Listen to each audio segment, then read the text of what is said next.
I'm Nikki, welcome back to my channel. I love all things home decor, wedding, and DIY. These canvases have been hanging in my parents' playroom for years, and I am embarrassed to say that I actually painted them. I remember my mom found some abstract inspiration off Pinterest, and she wanted me to recreate these on these canvases. And unfortunately, this is how it turned out. I wish I could say I found these at Goodwill, but I have to take the credit where credit is due, unfortunately. Ever since, they've bugged me every single time that I saw them, and I'm like, I really need to redo those and give them a makeover. That is what we are going to be doing in today's video. So like I said, these are going in my parents' playroom in their basement, so for all of the grandkids and my nieces and nephews. The theme of the room is more farmhouse vibes with some warm wood tones and light grays and accents of blue and purple. I want to make a more abstract, modernized version of these pieces so that they aren't quite the eyesore when you go in there.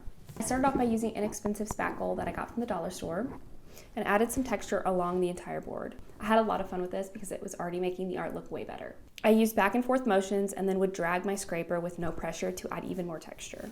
Once the spackle dried, I mixed some white, beige, and gray paint to make the most perfect grayish color to be the base of each canvas. I added baking soda to the paint to thicken it and to give it more texture. And then I just painted it on both canvases.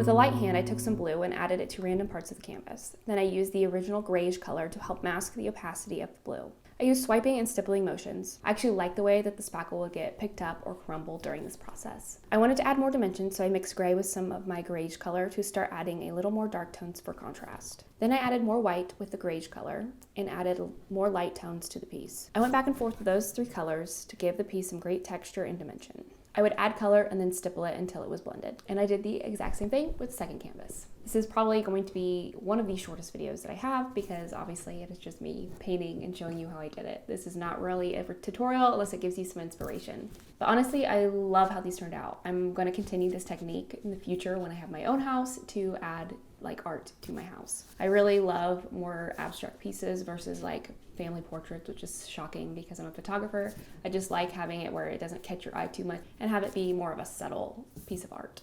So I absolutely love how these turned out. I'm excited to show you the reveal. I took some art that you could barely call art and I made it into something beautiful.